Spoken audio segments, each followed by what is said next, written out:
오늘의 주요 뉴스 함께 살펴보겠습니다. 구독과 좋아요, 알람 설정은 뉴스 제작에 큰 힘이 됩니다. 첫 번째 소식입니다. 2024년 노벨문학상 수상자로 소설가 한강이 선정되었습니다.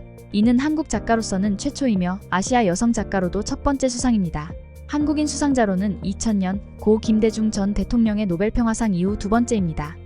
한강 작가는 소설로 데뷔한 지 30년 만에 이 영예를 안았습니다. 스웨덴 할리먼은 한강을 역사적 트라우마와 인간 삶의 연약함을 강렬한 시적 산문으로 폭로하는 작가로 소개하며 그녀의 작품이 현대 산문을 시적이고 실험적인 스타일로 혁신했다고 평가했습니다. 한강은 1970년 광주 출생으로 아버지 한승원도 소설가입니다. 연세대 국문학과를 졸업하고 1993년 시로 1994년에는 소설로 등단했습니다. 이후 국내 주요 문학상을 수상하며 대표 작가로 자리매김했습니다. 2016년에는 소설 채식주의자로 부커상 인터내셔널 부문을 수상하며 국제적 주목을 받았습니다. 2023년에는 작별하지 않는다로 프랑스 메디치 외국문학상과 2024년 에밀 김의 아시아문학상을 수상했습니다. 한강의 주요 작품으로는 검은 사슴, 소년이 온다, 흰, 그리고 작별하지 않는다 등이 있으며 최근에는 생명과 개인적 주제로의 전환을 예고했습니다. 다음 뉴스입니다. 한국이 10월 9일 UN 인권이사회 이사국에 당선되며 2025년부터 2027년까지 3년간 활동하게 됩니다. 이번 당선으로 한국은 UN의 3대 주요 기구인 안전보장이사회, 경제사회이사회, 인권이사회에서 동시에 이사국으로 활동하게 되어 국제무대에서 중요한 역할을 맡게 됩니다. UN 인권이사회는 2006년 출범한 기구로 인권 증진과 중대한 인권 침해 문제에 대응하는 역할을 하고 있습니다. 이번 선거에서는 아시아 태평양 지역의 5개 이사국 자리를 놓고 한국, 키프로스, 마셜제도, 카타르, 사우디아라비아, 태국 등 6개국이 경쟁했으며 사우디아라비아를 제외한 5개국이 당선되었습니다. 한국은 투표에 참여한 190개국 중 161개국의 지지를 얻어 6개국 중 4위로 이사국에 선출되었습니다. 이번 당선은 한국이 인권 보호와 증진을 위해 기울여온 노력을 국제사회가 인정한 결과로 평가됩니다. 외교부는 앞으로 3년간 북한 인권 문제를 포함한 주요 국제 인권 문제 논의에 적극 참여할 계획이라고 밝혔습니다. 다음 뉴스입니다. 삼성전자가 올해 3분기 기대에 못 미치는 실적을 기록하며 세계 최고의 직장 순위에서도 1위 자리를 내주었습니다. 포브스가 발표한 순위에서 삼성전자는 3위에 머물렀으며 마이크로소프트와 알파벳이 각각 1위와 2위를 차지했습니다. 삼성전자는 2020년부터 2023년까지 4년 연속 1위를 차지했지만 올해는 2계단 하락했습니다. 업계는 반도체 업황 악화, 글로벌 인력 구조 조정, 노사 갈등 등이 평판에 영향을 미친 것으로 분석합니다.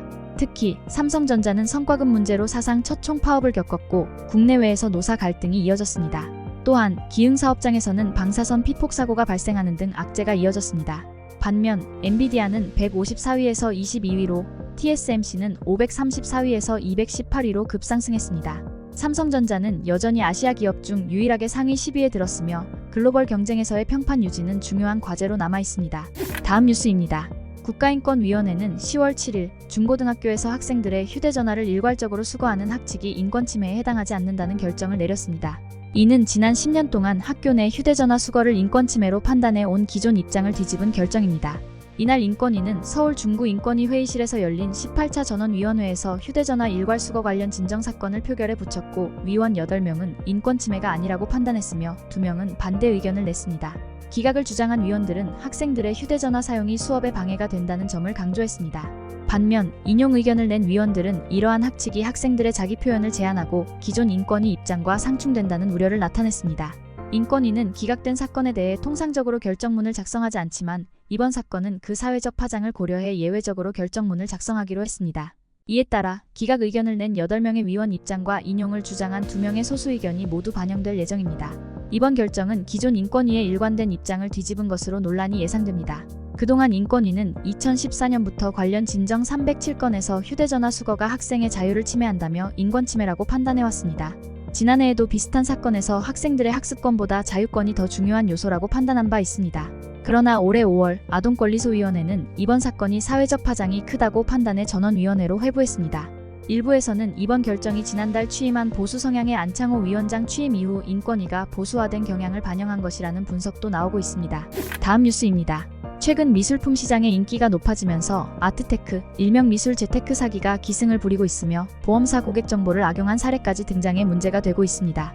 이는 허가나 신고 없이 원금을 보장하는 유사수신 행위로 불법 가능성이 큽니다. 정부는 고수익을 미끼로 한 투자 유인 행위에 주의를 당부했습니다. 서울 마포경찰서는 마포구의 A갤러리를 운영하는 비주식회사 대표 김모 씨를 사기 혐의로 조사 중입니다. 김 대표는 보험 상품과 함께 아트체인이라는 미술품 소유권 상품을 팔며 갤러리가 그림을 재매입한다는 조건을 내세웠으나 이는 불법 유사수신행위에 해당할 가능성이 있습니다. 또한 보험대리점 고객 데이터를 미술품 판매에 활용한 것은 개인정보보호법 위반 소지가 있습니다. 피해 규모는 최소 50억 원 이상으로 추정되며 전체 피해 금액은 수백억 원에 이를 수 있습니다. 피해자들은 그림 대여 사업이 실제로 진행되지 않았다고 주장하고 있습니다. 이에 대해 A갤러리는 문제가 없다는 입장을 밝히며 원금 보장이 아닌 재매입 형식이었고 대여 사업도 진행됐다고 해명했습니다. 금융위원회는 아트테크 관련 신고가 계속 접수되고 있다며 투자자들에게 주의를 당부했습니다. 다음 뉴스입니다. 동성혼의 법적 인정을 위한 혼인평등 소송이 본격적으로 시작됩니다. 모두의 결혼과 민주사회를 위한 변호사 모임 공익인권 변론센터는 10일 기자회견을 열고 동성 부부 11쌍을 원고로 혼인신고 불수리 처분에 대한 불복 소송을 제기한다고 발표했습니다. 이들은 오랜 기간 경제공동체로 생활해왔지만 현행법상 혼인신고가 받아들여지지 않았습니다. 이번 소송은 동성 부부의 혼인 권리를 주장하는 법적 투쟁으로 11일 서울과 인천의 법원에 불복 신청서를 제출할 예정입니다. 또한 현행 민법이 동성 부부의 혼인을 허용하지 않는 것은 평등권과 행복 추구권을 침해한다고 보고 위헌법률심판제청을 신청할 계획입니다. 만약 법원이 이를 받아들이지 않으면 헌법소원이 제기될 것입니다. 이 소송은 2014년 김조광수 감독과 김승환 대표 부부가 제기한 소송 이후 10년 만의 도전으로 당시 법원은 동성 간 혼인을 인정하지 않았습니다. 소송 대리인단은 이번 소송이 현행법의 위헌성을 묻는 중요한 사례라고 강조했습니다. 특히 이번 소송에는 대법원에서 동성 배우자의 건강보험 피부양자 자격을 인정받았던 김용민 소성욱 부부도 참여하고 있습니다. 김용민 씨는 혼인평등이 하루빨리 실현되기를 바란다고 밝혔으며 김조광수 감독은 사랑은 차별받아선 안 된다고 강조했습니다. 다음 뉴스입니다. 지난달 16일 가자지구 보건부는 이스라엘군 공격으로 사망한 팔레스타인 34,344명의 이름을 담은 649쪽 분량의 명부를 공개했습니다. 이 명부는 전쟁으로 숨진 4만여 명 중 신원이 확인된 이들의 이름을 포함하며 첫 14쪽에는 영세 희생자 710명의 이름이 기록되었습니다. 그중 169명은 전쟁 중 태어난 신생아였습니다. 이스라엘의 공습으로 사망한 어린이는 1만 1,355명으로 이는 전체 사망자의 약 3분의 1에 해당하며 여성 사망자는 6,297명에 이릅니다. 성인 사망자는 215쪽 이후에 등장하며 77세에서 101세까지의 고령자들도 포함되어 있습니다. 이들은 대부분 1948년 이스라엘 건국 이전 팔레스타인에 살았던 세대로 나크바의 비극을 겪은 이들입니다. 현재까지 집계된 가자지구 사망자는 41,870명, 부상자는 97,166명에 이르며 전문가들은 실제 희생자 수가 더 많을 것으로 보고 있습니다. 일부 보고서는 전쟁 후 약 18만 6천 명이 사망했을 가능성도 제기하고 있습니다. 특히 국제인권단체 옥스팜은 가자지구에서의 여성과 어린이 사망자가 최근 20년간의 전 세계 분쟁 중 가장 많았다고 밝혔습니다. 이스라엘군의 민간인 희생은 베냐민 네타냐후 총리의 민간인 사망자가 적은 전쟁이라는 주장과는 크게 상반됩니다. 게다가 이스라엘은 전쟁을 확대하며 레바논 헤즈볼라를 겨냥한 공습과 지상전을 진행하고 있어 레바논에서도 많은 사망자와 피난민이 발생하고 있습니다. 휴전의 기미가 보이지 않는 상황에서 전쟁이 끝난 후에 가자지구 통치 문제도 여전히 미해결 상태입니다. 이스라엘의 팔레스타인 점령이 강화될 경우 또 다른 분쟁의 씨앗이 될 수 있다는 우려가 커지고 있습니다. 마지막으로 날씨입니다. 12일 토요일인 내일은 전국이 맑고 일교차가 큰 날씨를 보일 것으로 예보됐습니다. 기상청에 따르면 주말을 맞아 전국적으로 맑은 날씨가 예상됩니다. 아침 최저기온은 9에서 17도, 낮 최고기온은 23에서 26도로 예보되어 일교차가 크게 벌어질 것으로 보입니다. 이로 인해 쌀쌀한 아침과 비교적 더운 낮이 반복되므로 기온 변화에 따른 건강관리, 특히 감기와 기저질환에 주의가 필요합니다. 날씨였습니다. 오늘의 주요 뉴스는 여기까지입니다. 시청해주셔서 감사합니다.